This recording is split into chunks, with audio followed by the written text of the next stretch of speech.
Magdi-DIY na naman tayo ngayon mga mamshis, kaya eto at nandito na naman ako sa bakery para bumili nitong plain sponge cake nila. Hindi na kasi tayo magbe-bake dito.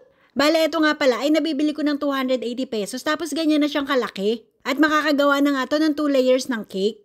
Bale, ayan, nagsukat lang muna ako ng 2 pabilog. Hindi parehas yung sukat niyan para sa first layer at saka sa second layer. Tapos hahatiin ko pa rin sa gitna yan para kahit naman DIY lang ito, masarap pa rin yung ating cake. Lalagyan ko siya ng icing. ACC nga pala yung gamit ko dun sa mga nagtatanong. 1 kg yung isang pack nun, tapos yung bili ko naman ay 280 to 290 ata. Basta iba-iba kasing store, medyo nag-iiba rin ng konti yung price. Tapos sa isang cake naman, 1/4 lang yung nagagamit ko. Kaya okay na rin mga mamshis, yung isang pack naman kasi 4 na gamit ko pa. Tapos madali lang naman siyang gawin, meron na rin siyang instruction dun sa packaging. Yan at bali, itong ginagawa ko pala muna yung pinaka-base ng ating cake. Ito yung first layer. Nilagyan ko lang muna siya ng icing at kikinisin natin yan. Pero dito nga talaga ako pumapalpak mga mamshis sa pagpapakinis ng cake, alam nyo yan. Medyo nahihirapan pa kasi ako kaya ayan tingnan nyo at hindi nga siya pulidong pulido. Ganon din yung ginawa ko sa top layer at saka ko naman siya ipinatong dito sa ating base. Tapos maglalagay rin ako ng color blue. Nakalimutan ko na pwede nga pala na ito na lang color blue yung gawin ko pati dun sa pinaka-base. I mean dun sa first coating ng icing na nilagay ko. Pero okay na rin naman siya basta ang importante mag-color blue itong ating cake. Yan at dahil nga medyo mahirap-hirap yung ating team for today nagpa-print na lang ako.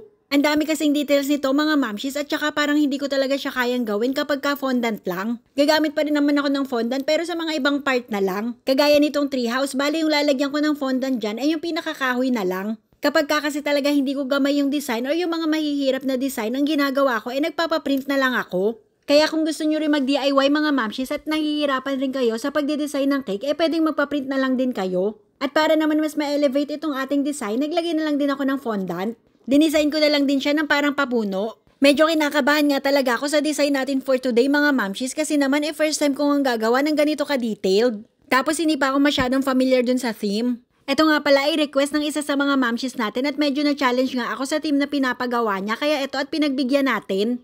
Yan at nung okay na ako dito sa ating treehouse ay saka ko naman siya idinikit dito sa base ng ating cake. Yung pagdikit ko nga pala ng fondant dito sa pinaka-picture ay ginamitan ko lang siya ng water para dumikit. At kapag naman nilagay natin siya sa icing ay kusa naman na siyang didikit. At naglagay din ako ng konting food color dito sa fondant para naman magmukha talaga siyang tree. At medyo mag-dark na din. Tingin ko nga mga mamshis mas maganda talaga to kapag full fondant yung ginamit. Kaya lang onti na lang yung fondant ko dito. Yung ginagamit ko kasi dito ay yung ready-made na. Mas madali kasi yun syempre kaysa dun sa gagawa pa tayo from scratch. Tapos syempre meron rin tayong mga pag-grass effect. Bale ito ay fondant lang din. I-shape ko lang siya ng paganyan at saka naman natin ididikit dun sa first layer and second layer ng cake. Pagpasensyahan nyo na lang yung kamay ko mga mamshis na puno na siya ng food color. Ang hirap kasi niya kapag ginamitan ng gloves. Yan tapos tingnan nyo naman yung icing, ang gulo-gulo niya talaga. Medyo kinakabahan na nga ako dito kasi baka hindi maging maganda yung kalabasan ng ating cake ngayon. Tingnan nyo naman kasi basta ang gulo talaga, medyo nalulungkot na nga ako niyan. Pero tuloy pa rin natin at baka naman magawaan pa ng paraan. Baka makuha naman sa mga iba pang details na ilalagay natin. Nilagay ko na rin dyan si Bear tapos yung nasa taas naman ay si Marsha. Tapos maglalagay rin tayo ng mga pa-clouds dyan. Meron akong nakita ng mga ganito, yung mga dati ko pa tong toppers. Fondant nga sana ng mga clouds yung gagawin ko pero nakita ko to kaya sabi ko eto na lang. At nga pala mga mamshis dun sa mga nagme-message sa akin, hindi ko talaga kayo ma-replyan lahat. Dahil nga super dami na natatanggap ko everyday, mas nababasa ko pa nga yung mga comment nyo kaysa sa mga message. Pero paminsan-minsan tumitingin rin naman ako at nagre-reply. Kaya kung yung mga ibang request nyo hindi ko na pagbibigyan, wag sana kayo magtampo. It's either hindi ko kaya yung design or hindi ko nabasa yung message nyo kaya hindi ko nagawa. At saka sa dami na rin kasi mga mamshis, hindi ko naman siya kayang gawin lahat agad-agad. Isa-isa lang tayo kapag sinisipag. Bale, eto nga pala, gumawa lang ako ng mga fondant flowers. Tapos, eto namang mga nilalagay ko na bilog, mga edible pearls yan. At eto na naman nga tayo mga mamshis na sobrahan na naman ako sa paglalagay niyan. Parang na-OA na naman nga siya sa flower tapos kinulayan ko pa para mas maging dark. Eto talaga paminsan yung hindi ko makontrol kaya gumugulo yung design ng cake at nagiging OA na. At imbis nga na gumanda mas lalo pa siyang gumulo lalo na nung kinulayan ko pa ng color pink. Ayan mga mams, tingnan nyo naman at nasobrahan nga talaga siya.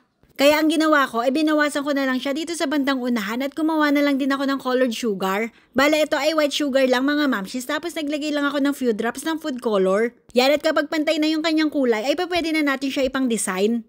Ang gulo rin kasi ng pagkakalagay ko ng icing hindi siya makinis kaya lalagyan na lang natin siya nitong colored sugar para magmukha na rin siyang mga grass. At dun sa bandang taas ay lalagyan ko na lang din mga mamshis. Tingnan nyo naman kasi yung itsura, parang naghalo na yung color white at color blue na icing.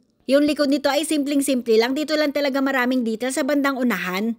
At nung naayos ko na nga mga mamshis ay eto na yung naging itsura niya. Nagbawas lang ako ng mga konting flowers pero meron pa rin namang naiwan. Kamusta ba mga mamshis? Okay ba yung pagkakadesign or medyo naguluhan din kayo?